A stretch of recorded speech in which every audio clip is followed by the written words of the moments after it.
성경 말씀 보겠습니다. 창세기 42장입니다. 창세기 42장 1절입니다.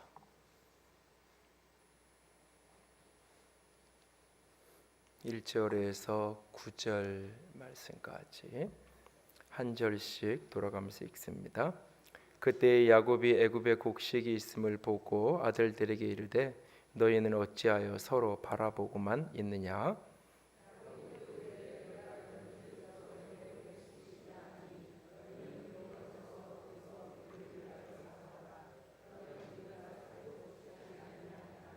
요셉의 형 10사람이 애굽에서 곡식을 사려고 내려갔으나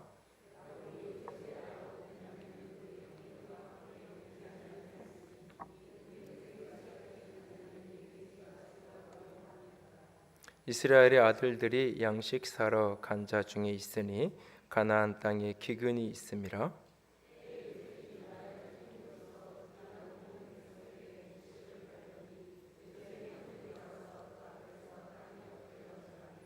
요셉이 보고 형들인 줄을 아나 모르는 체하고 엄한 소리로 그들에게 말하여 이르되 너희가 어디서 왔느냐? 그들이 이르되 곡식을 사려고 가나안에서 왔나이다.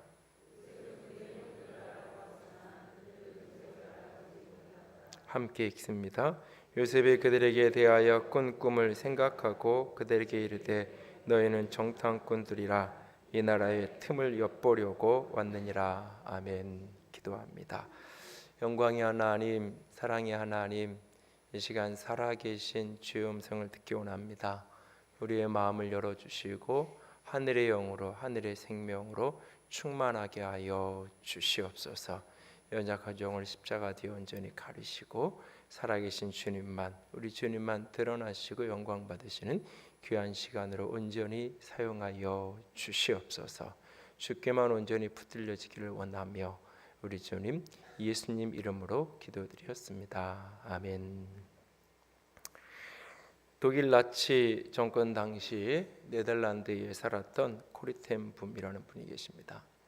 그녀와 그녀의 가족들은 유대인들을 숨겨주었다는 명목으로 수용소에 갇혀 그녀는 가족 모두를 그 수용소에서 잃게 됩니다.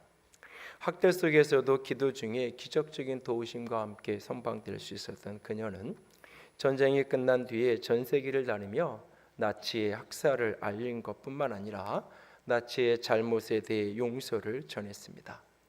그녀는 언제나 하나님이 오래전에 이미 그녀를 고문했던 자들을 용서할 수 있는 은총을 주셨다고 늘 강조하곤 했습니다.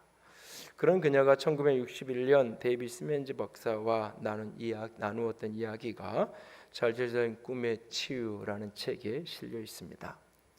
어느 날 밤에 그녀가 독일 뮌헨의 한 교회 예배에서 간증을 끝내고 간증석에서 내려옵니다. 그날 그는 예상치 못한 충격적인 사건을 휘청거려했습니다. 회중 가운데 그녀가 한 나치 친위대 장교를 알아보게 된 것입니다. 그는 라벤스부르크 수용소 분류센터 샤오름 출입구에서 경계를 서던 바로 그 친위대 장교였습니다. 그녀는 그 비열하고 잔인했던 간수들 중에 한 사람을 직접 맞닥뜨리는 것은 전쟁 이후 처음이었던 것입니다. 그녀의 내면에 숨어있던 고통스러웠던 기억이 그녀를 완전히 휘감게 되어집니다. 더러운 옷 무더기들, 발가벗김을 당했을 때의 그 모욕과 수치심, 방 안 가득히 들어서서 조소를 보내던 남자들, 언니 배시의 창백해진 얼굴, 수많은 기억들에 스쳐가면서 그는 휘청거립니다. 복수심의 홍수가 그녀의 내부로부터 끓어오르기 시작합니다. 그녀는 다른 사람을 용서할 수 있었습니다. 그러나 아마도 이 사람만큼은 결코 용서할 수 없을 것 같았습니다. 그런데 더더군다나 공포스러운 것은 온통 얼굴이 벌개진 그 남자가 그녀를 향해 다가오는 것입니다. 그리고는 말을 건네는 것입니다. 이렇게 말합니다.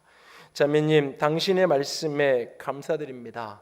나는 자매님이 말씀하신 것, 하나님이 나를 용서하시고 내 모든 죄를 깨끗이 씻기셨다는 것을 믿습니다. 그리고는 그녀에게 손을 내밀어 악수를 청합니다. 그러나 그녀는 증오의 감정이 너무나 강했습니다. 그녀는 손을 들어 올릴 수조차 없었습니다. 어떤 느낌도 가질 수 없었습니다. 그 어떤 사소한 동정심조차 일어나지 않고 있었습니다. 그런데 어떻게 그녀가 그 손을 잡을 수 있었겠습니까? 우리도 이런 때가 있지 않나요? 분명 마음으로는 다 용서했는데 몸과 감정은 그를 대면하는 것이 너무 힘들고 어려운 순간 말입니다. 어쩌면 그날 요셉도 그랬던 것 같습니다. 요셉은 분명 오래전 자기의 형들을 다 용서했습니다. 요셉이 형들을 용서하지 못했다면 그는 지난 날들을 살아낼 수가 없었을 것입니다. 노예로 팔려갔던 그 억울한 세월들, 부당하게 투옥되었던 그 시간들, 신락 같은 희망으로 그 감옥에서 풀려날 것을 기대했지만 그것이 다 무산되어진 그 수많은 좌절과 절망의 시간을 그가 용서하는 마음을 갖지 못했다면 그는 결코 살아낼 수가 없었을 것입니다. 그러나 코리텐붐처럼 그 또한 20여 년이 지난 오늘도 여전히 비열한 형대를 대면하는 것은 힘겨운 여정이었던 것 같습니다. 다 용서했지만 형들을 직접 대면하게 되었을 때 그의 내면에 수많은 기억의 저편에 숨겨졌던 것이 다시 터져 나오면서 머리가 터질 것 같고 가슴이 찢겨나갈 것 같고 눈에서는 피탄의 눈물이 흐르면서 그는 다시 한번 용서의 역설과 모순을 직면하게 됩니다. 우리도 요셉처럼 다 용서했음에도 불구하고 여전히 가해자를 대면하는 것이 힘겨울 때가 있습니다. 그럴 때 그 감정을, 그 마음을 어떻게 다루어 가고 계신가요? 용서의 모순과 역설 속에서 명절이 다가오는 것이 한없이 부담스러운 분이 혹 계시지 않습니까? 이번에 또 그를 만나야 한다는 것이, 그를 얼굴을 대면해야 되고 함께 때로는 식탁을 마주해야 한다는 것이 너무나 힘겨운 분이 혹 우리 가운데 계시지 않은가요? 지난주에 용서에 대한 몇 가지 이야기를 드렸습니다. 첫째는 진정한 용서를 하기 위해서는 사단의 거짓말에 속지 말아야 한다 그랬습니다. 사단은 용서를 피해자가 아닌 가해자를 위한 것이라고 속입니다. 사단은 용서조차도 피해자가 자유롭게 할 수 없도록 용서를 가해자의 변화에 종속시켜서 궁극적으로 피해자가 용서하지 못하는 그 감옥에 스스로를 가두어 두도록 사단은 거짓으로 우리를 속이고 있습니다. 용서는 피해자가 자기 자신을 위해서 주도적으로 행하는 자유의 선택, 자유의 여정이 용서입니다. 둘째로 용서를 위해서는 진실을 숨기지 말아야 한다고 말씀을 드렸습니다. 가해자와의 죄와 허물을 덮어주고 변명하고 이해하는 것은 용서가 아닙니다. 그들의 어떤 그 모든 죄와 허물을 오히려 빛 가운데 드러내는 것이 용서의 과정인 것입니다. 더불어서 오늘 내가 당하는 피해자가 그 사람과 그 사건 때문에 당했던 그 정서적이고 감정적인 고통을 숨기지 말아야 한다고 말씀드렸습니다. 피해자의 상처와 아픔을 애써 가볍게 여기고 괜찮다, 아무렇지도 않아 라고 말하는 것은 용서가 아닙니다. 용서는 피해자의 자기 아픔을 끌어안고 그것을 품어내는 것으로부터 시작해야 하는 것입니다. 그래서 너무 빨리 용서를 하려고 하지 말라고 말씀드렸습니다. 너무 빨리 용서하려고 애쓰지 말라고 말씀드렸습니다. 진실을 가리지 않는 것, 그것이 용서입니다. 세 번째로 용서를 위해서는 용서를 의지적으로 선택해야 한다는 말씀을 드렸습니다. 가해자의 행동과 피해자의 고통 위에 계신 하나님의 손길을, 하나님의 일하심을 보아야 한다고, 십자가 언덕에 부어진 하늘 아버지의 사랑이 보이고 깨달아지고 알아지면 가해자의 악행과 피해자의 아픔을 넘어 용서를 선택할 수 있는 믿음이, 용기가 일어나게 될 것이라고 말씀을 드렸습니다. 그렇게 용서를 선택하는 순간 우리는 다시 한번 용서의 역설과 모순을 직면하게 됩니다. 용서했지만 용서하지 않은 역설, 용서하고 싶지만 용서할 수 없는 그 모순 속에 우리는 직면하게 됩니다. 용서란 그리 단순한 이야기가 아닙니다. 그리 간단하게 해결되는 문제가 아닙니다. 요셉은 형제들을 이미 용서했습니다. 그러나 그들을 대면하는 것은 너무나 버거운 일입니다. 수많은 용서의 역설과 모순의 지난한 과정을 지나고 나서야 진정한 화해의 자유까지도 우리는 이르게 되어질 것입니다. 형들을 알아보지만 애써 형들을 외면하고 있는, 자기를 숨기고 애써 형들과 정직하게 직면하기를 거절하고 있는 오늘의 요셉의 모습, 그날의 수많은 아픔들이 회상되어집니다. 그날 꾸었던 그 시절의 꿈과 더불어서 그 비열하고 잔악한 형제들에 의해서 자신이 겪어야 했던 수많은 일들이 오버랩되며 아프고 힘겹습니다. 그 힘겨운 모순 같은 여정을 지나가는 것이 용서입니다. 이미 용서했지만 아직 용서하지 않은 그 현실을 직면해서 풀어가야 합니다. 어떻게 하면 역설과 모순을 내 이 용서를 온전하게 행할 수 있을까요? 용서 안에 있는 이 모순적인 일들을 어떻게 하면 우리는 풀어나갈 수 있을까요? 첫 번째로 용서를 되풀이되는 과정으로 바라보는 것으로부터 시작해야 합니다. 용서는 한 번의 사건이 아닙니다. 용서는 한 번의 사건이 아니라 용서는 되풀이되는 과정입니다.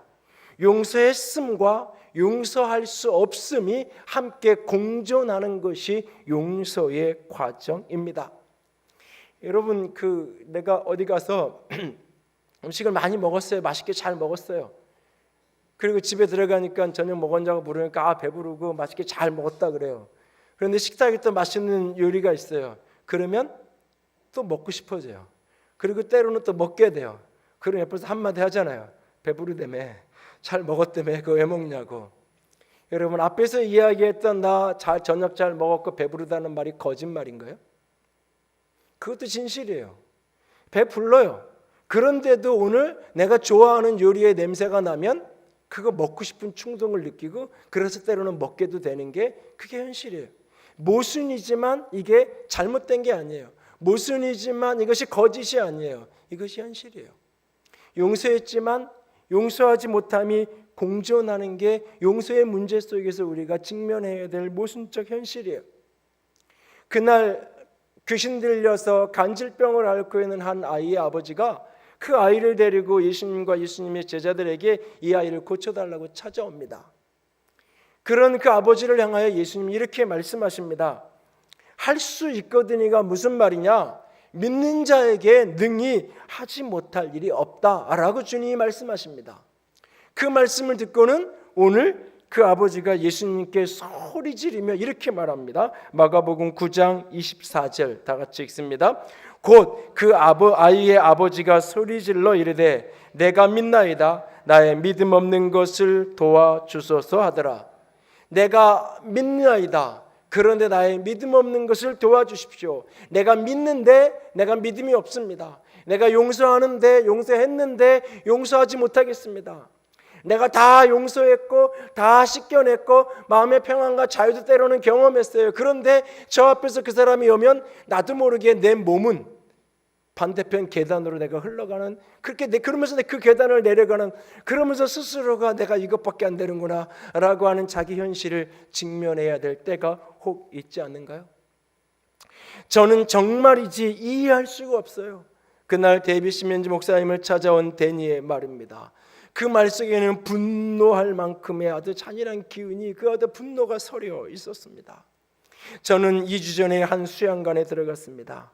그런데 거기서 성령님께서 몇 년 전에 제가 심한 잘못을 했던 마이크를 제가 진정으로 용서하지 않았던 것을 깨닫게 하셨고 직시하게끔 하셨습니다. 그리고 그를 용서한다는 것은 제게 너무너무나 버거우고 힘든 일이었습니다. 그러나 하나님은 제게 그를 실제적으로 용서할 수 있는 은혜를 베풀어 주셨습니다. 그리고 그 후로 저는 놀라운 정도로 마음의 편안함을 경험하게 되었습니다. 그런데 지난 며칠 동안 저의 지난 감정들이 되살아났습니다. 그래서 저는 어쩔 수 없이 그 감정이 휩싸여 지나야만 했습니다. 그것이 저는 너무나 의아스럽습니다. 저는 제가 진정으로 그를 용서한 것이 아니기 때문에 그런 것이라고 짐작했습니다. 지금까지는 제가 그를 용서했다고 생각해 왔는데 말입니다. 아마도 저는 그를 전적으로 다시 용서하지 않으면 안 될 것 같습니다.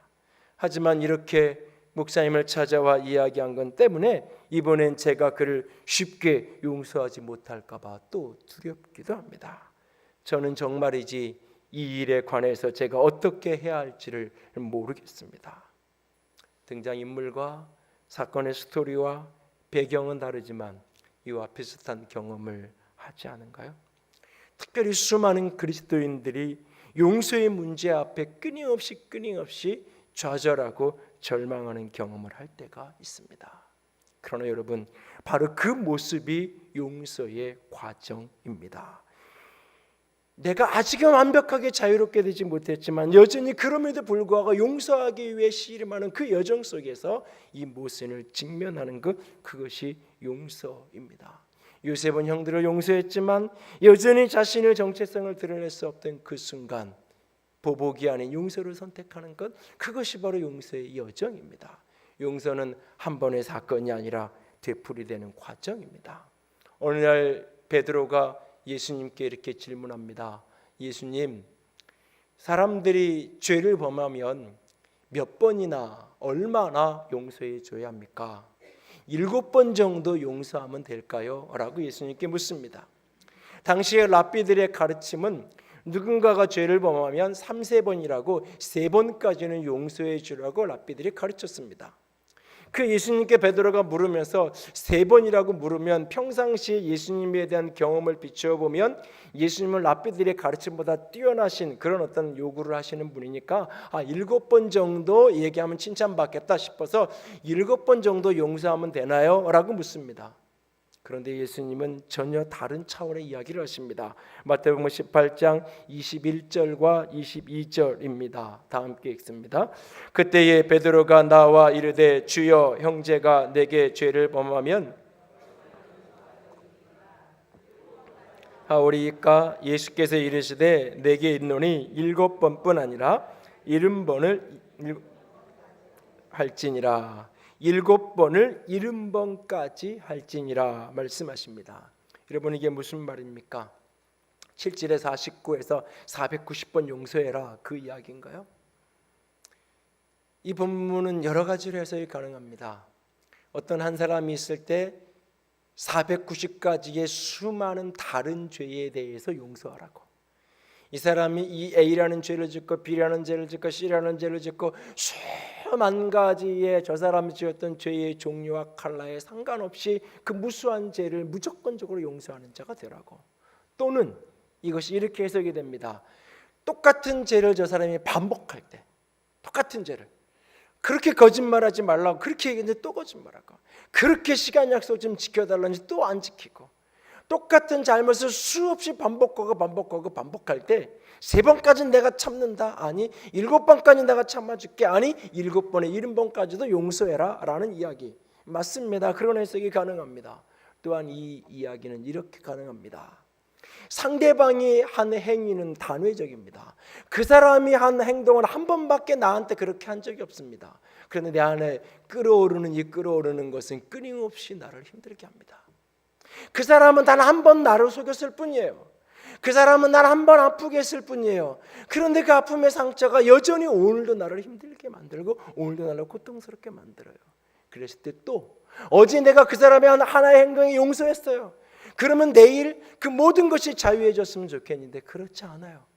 그래서 어제 그 사람의 동일한 행동을 용서한 내가 오늘 또 그를 용서해야 되는 거예요. 7번에 70번까지 상대방은 단 한 번 내게 죄를 범했으면 나는 또 끊임없이 그 때 때문에 내가 힘들고 버겁고 어려울 때마다 끊임없이 용서의 선택을 해가라는 말씀이기도 한 것입니다. 용서라는 것이 한 번 선택하면 그것으로 끝 아니라는 사실이에요. 어제 분명히 용서했는데 오늘 또 그를 보는 게 나는 버거워요. 그래서 어쩌면 용서의 문제 앞에서 동일해요. 하루치만큼의 용서를 우리는 어쩌면 할 수 있을 뿐이에요. 내가 한 번 용서한다고, 오늘 용서한다고 저 사람이 평생 용서하며 살 수 있을, 그거는 보장할 수 없어요. 오늘만큼의 용서를 하는 거예요. 그래서 오늘 또 용서를 결단하고, 오늘 또 용서를 결단하고, 그렇게 이 7번의 70번까지 용서하며 걸어가는 되풀이되는 과정, 그것이 바로 용서입니다. 용서란 한 번의 순간, 한 번의 사건으로 모든 것이 종료되는 게 아니에요. 용서란 끊임없이 되풀이되어지는, 상대방이 똑같은 행동을 또 하고 또 하고 또 한 게 아니어도 여전히 오늘 또 그것이 올라올 때 오늘 또 용서를 선택하고 오늘 또 용서를 선택하는 그 되풀이되는 과정, 그것이 바로 용서입니다. 두 번째로 우리가 이 용서의 역설과 묘순을 풀어가려면 용서의 현실적 한계를 인정해야 합니다.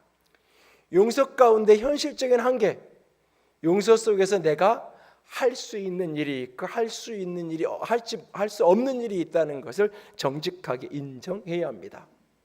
신명기 29장 29절 말씀입니다. 같이 읽습니다.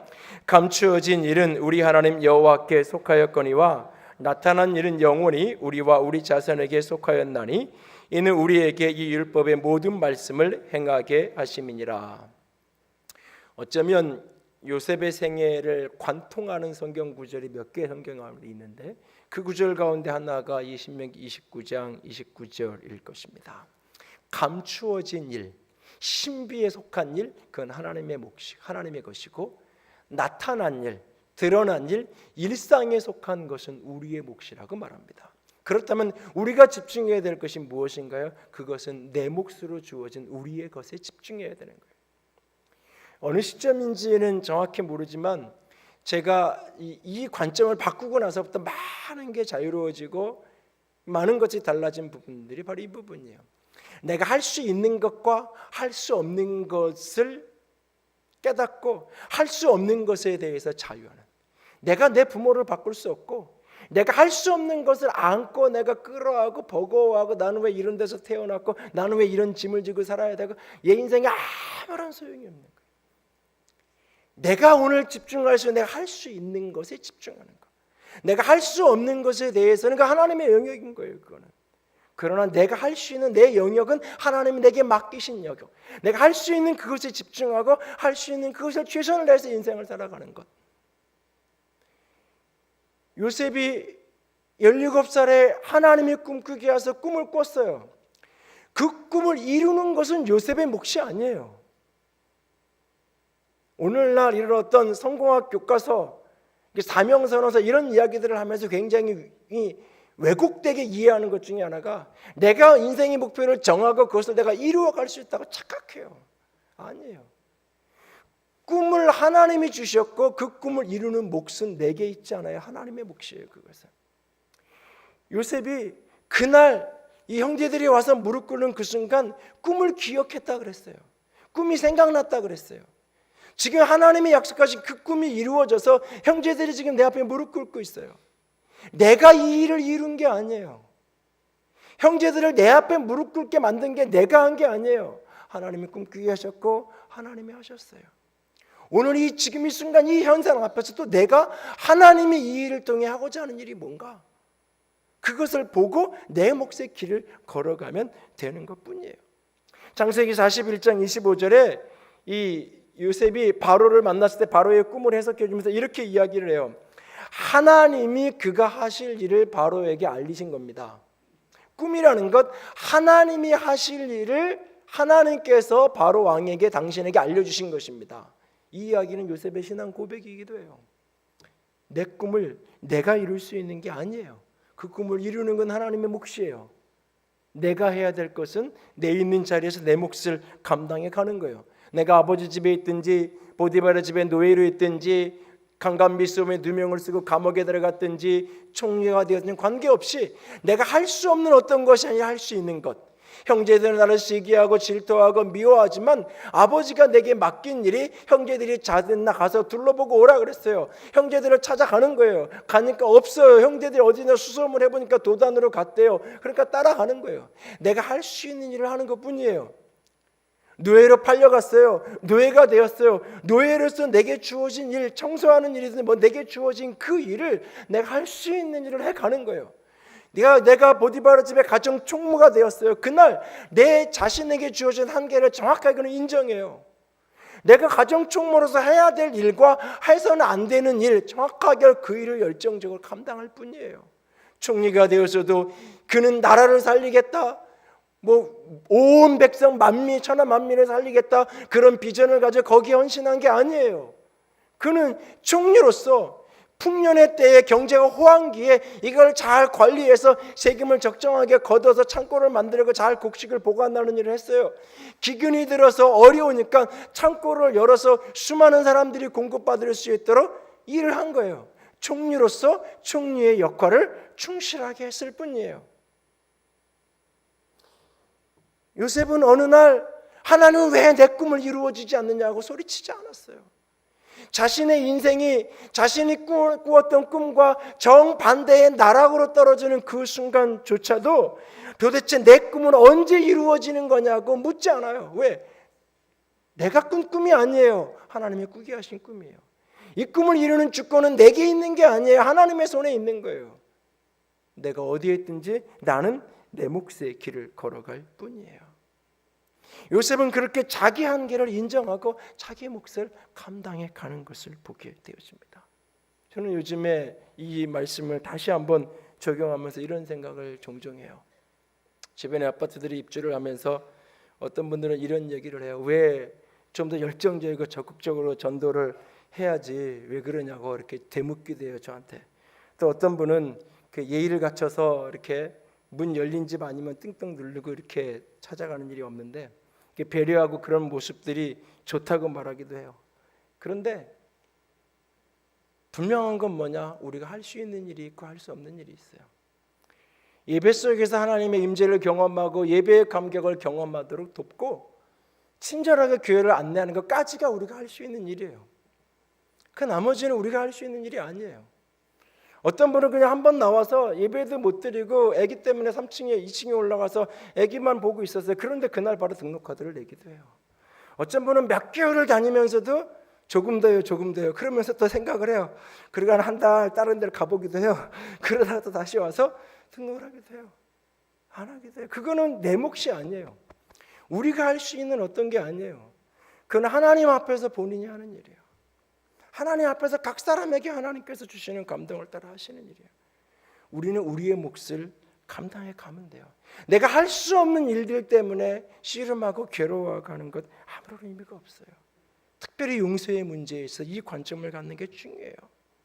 용서 속에서 내가 할 수 있는 일, 의지의 결단을 가지고 용서하기로 선택하는 것, 내가 의지적으로 할 수 있는 일이에요.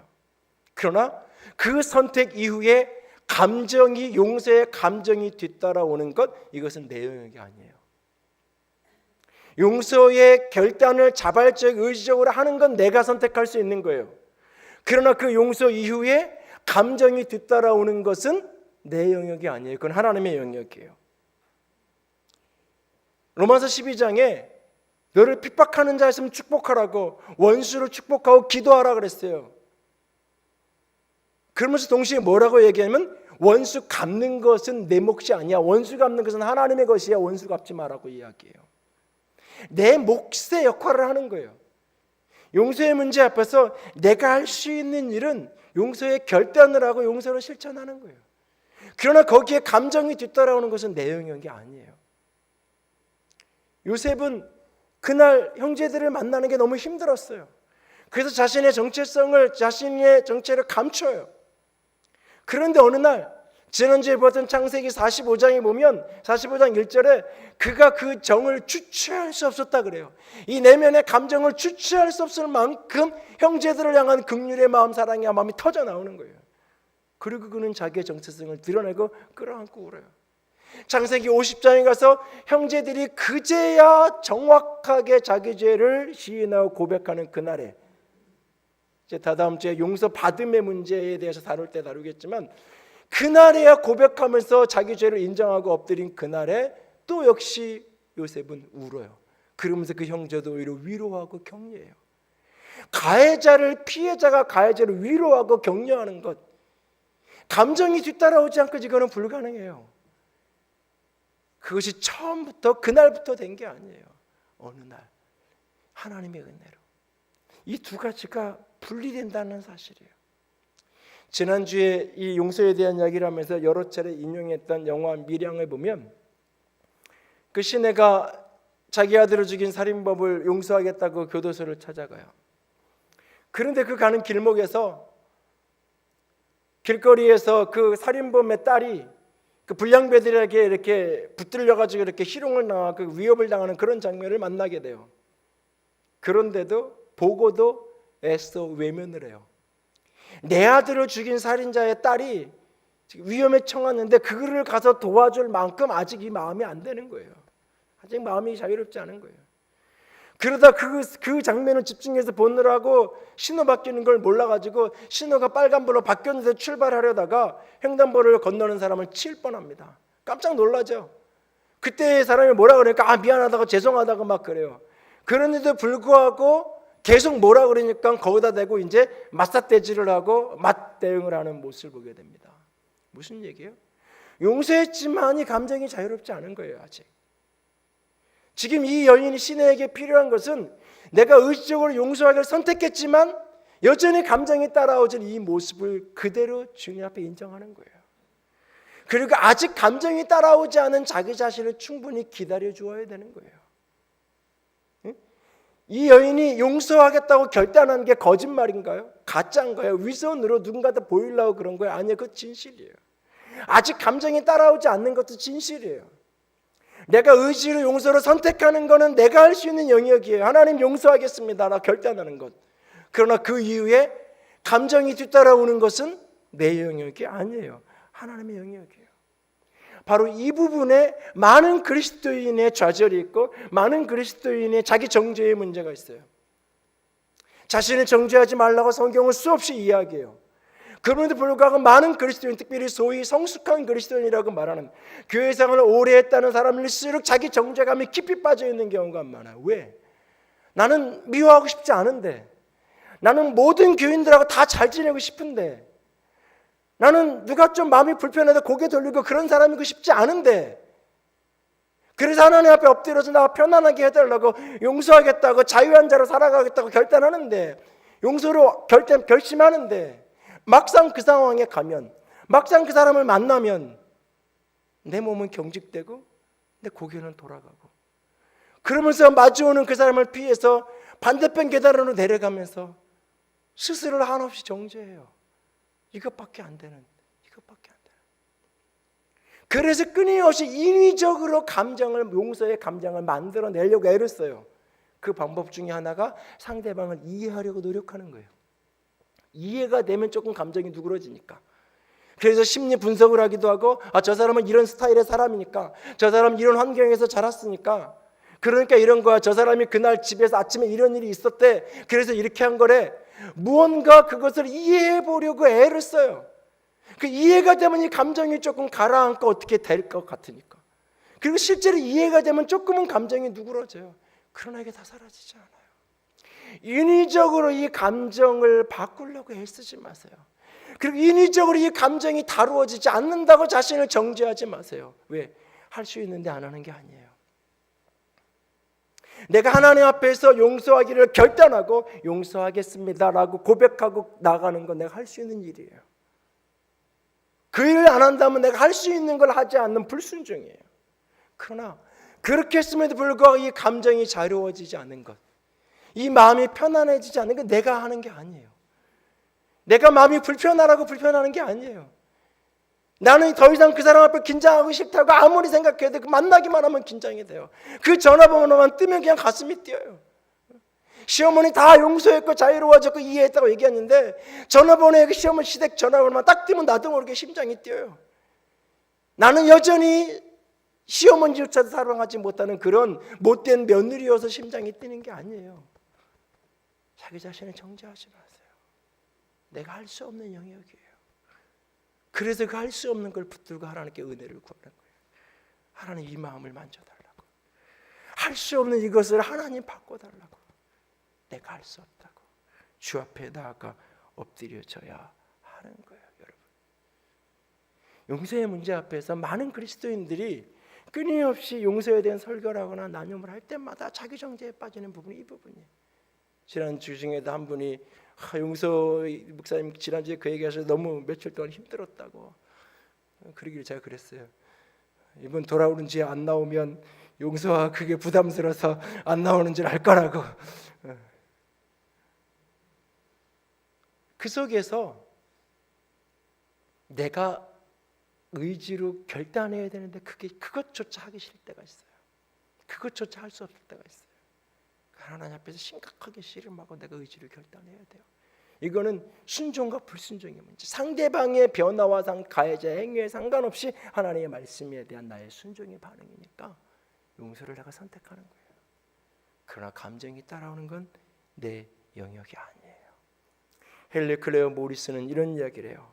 당신은 언제나 당신의 의지를 곧장 초특급 화물로 보낼 수 있다. 당신의 의지를 KTX에 태워서 바로 보낼 수 있다. 그러나 당신의 감정은 언제나 나중에 완행 화물로 도착하고 난다.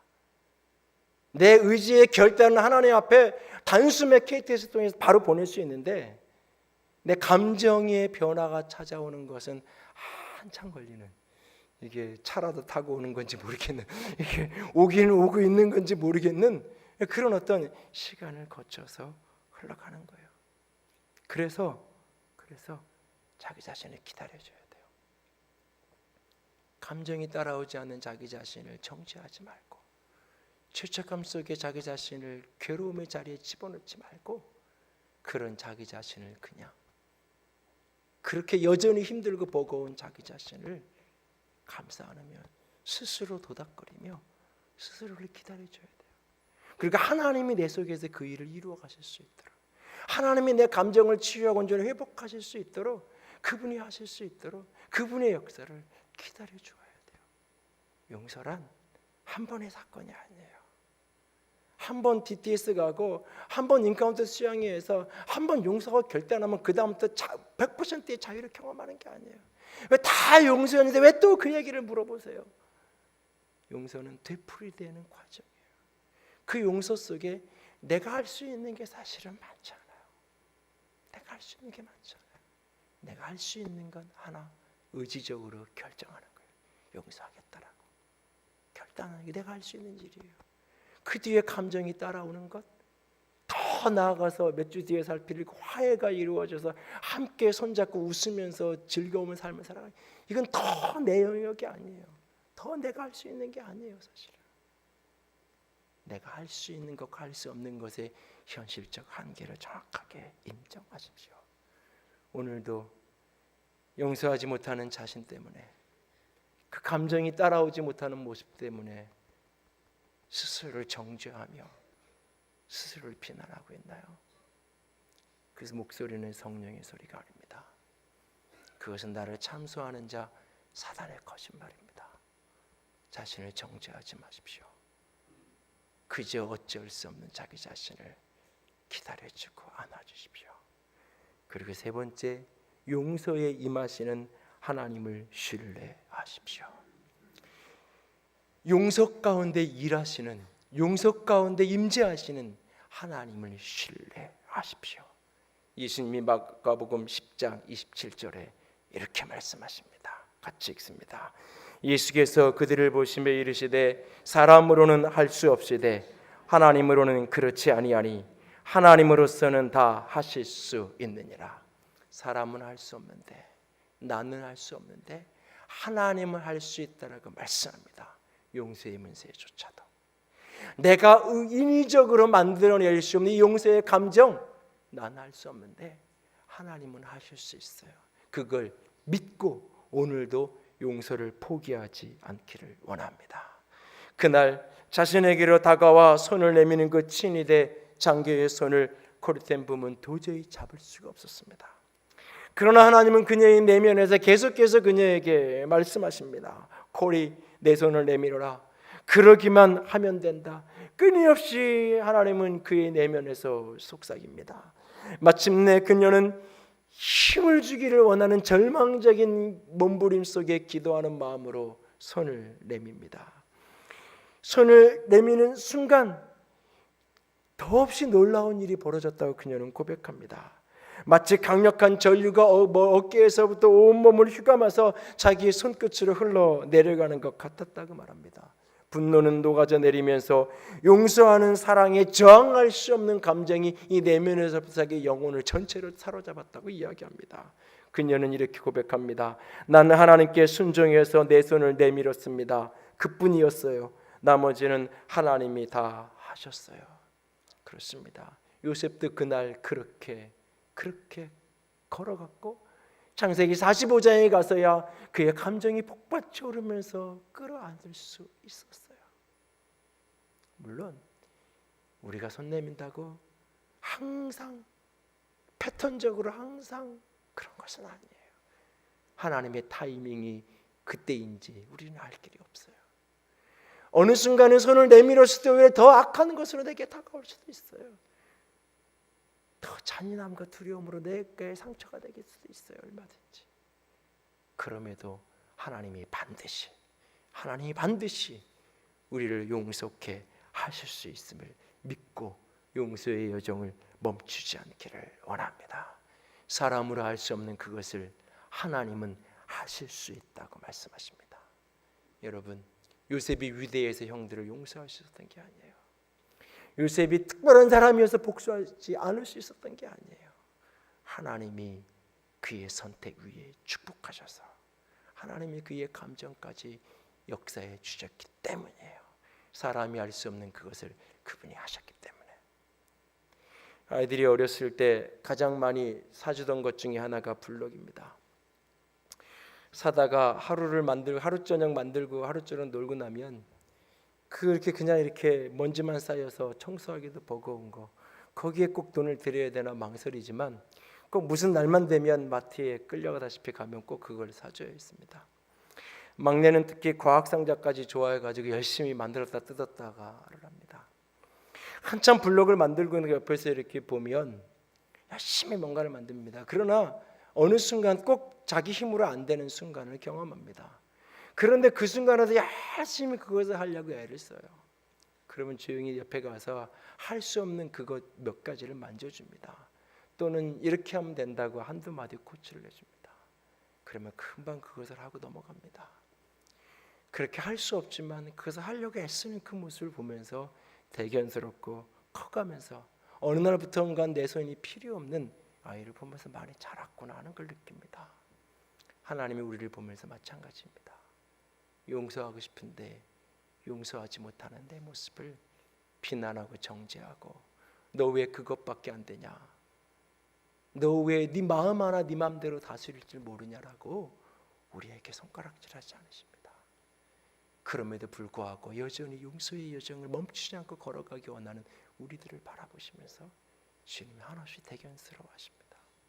요셉은 창세기 42장 18절에 형들에게 자신을 가장 먼저 소개할 때 이렇게 말합니다.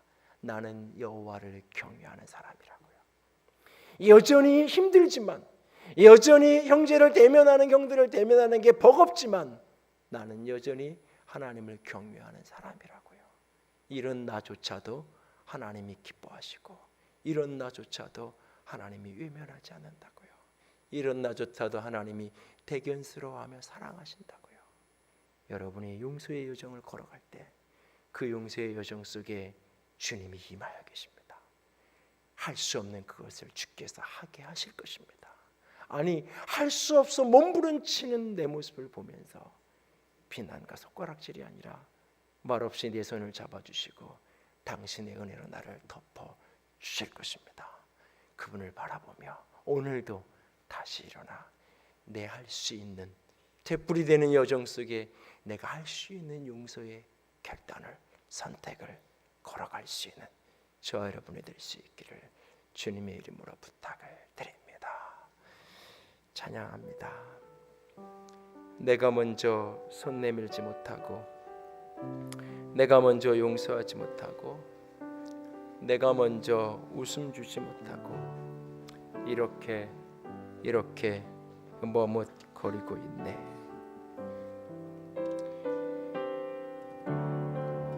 내가 먼저 손 내밀지 못하고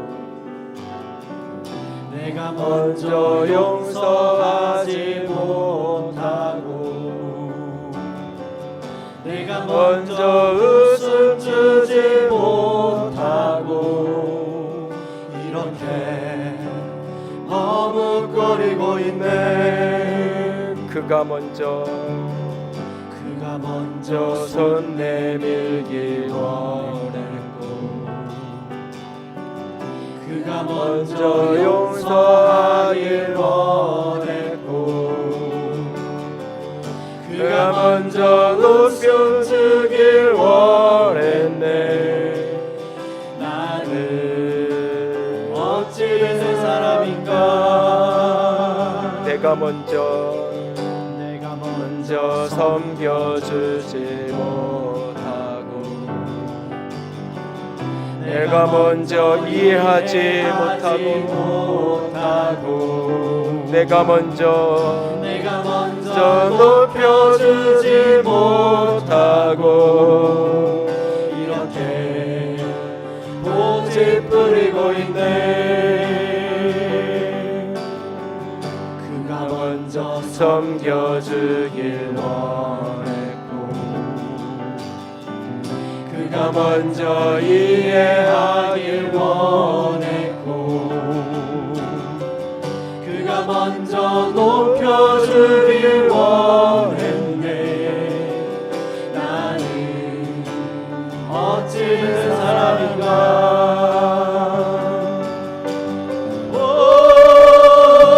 간교한 나의 입술이여, 더러운 나의 마음이여, 왜 나의 입을 사랑을 말하면서 왜 나의 마음을 화해를 말하면서 왜 내가 먼저 져줄 수 없는가. 왜 내가 먼저 손해볼 수 없는가. 오늘 나는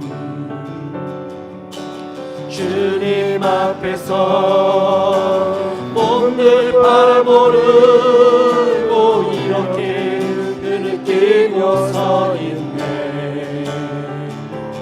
어찌할 수 없는 이만을 주님께 맡긴 채로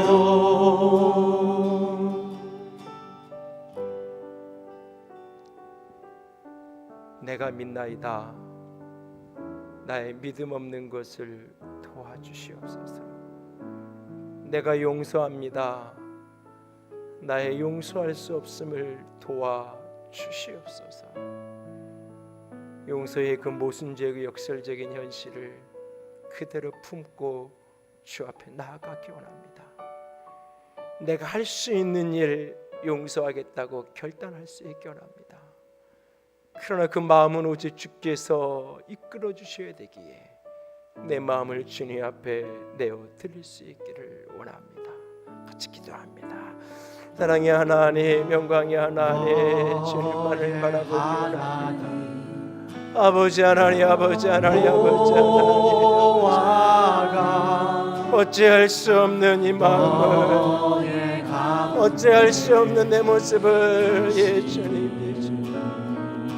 어찌할 수 없는 내 모습을 그대로 주 앞에 드립니다. 예 주님, 예 주님, 예 주님. 다시는 나를 정죄하지 않겠습니다. 용서의 감정이 뒤따라오지 않는다고 나 스스로를 정죄하고 비난하지 않겠습니다. 오직 주님만을 바라보렵니다. 오직 주님만을 바라보렵니다. 오늘도 버겁지만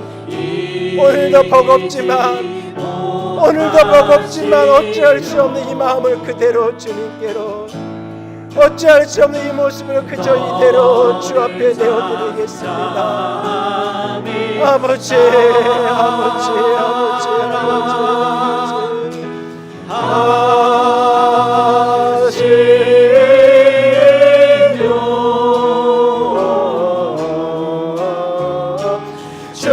즐거이 부르며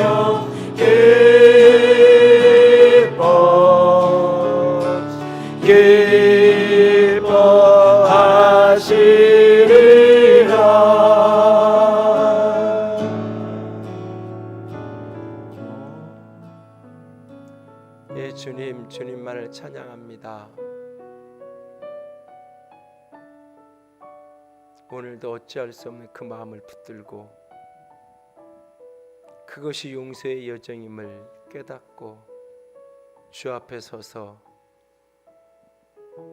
용서의 여정을 자유의 여정으로 마치기 원하는 모든 영혼들을 바라보시면서 기뻐하시며 대견스러워하시며 그들 위에 임하시는 주님을 봅니다. 주님 사랑합니다. 주님 찬양합니다. 주의 영으로 부어주시고 만져주시옵소서. 주님 찬양합니다. 용서의 여정을 끝까지 자유의 여정으로 마칠 수 있는 모두가 되기를 원합니다. 주님 찬양합니다. 우리 주님 예수님 이름으로 기도드렸습니다. 아멘. 이제는 우리 주 예수 그리스도의 은혜와 하나님 아버지의 놀라우신 사랑하심과 성령 하나님의 교통하시며 기름 부으시는 그 은혜가 사람으로 할 수 없는 그것을 하나님이 하실 수 있음을 믿고 용서의 걸음을 떼는 모든 이들 위해 이제로부터 영원토록 함께 있을지어다.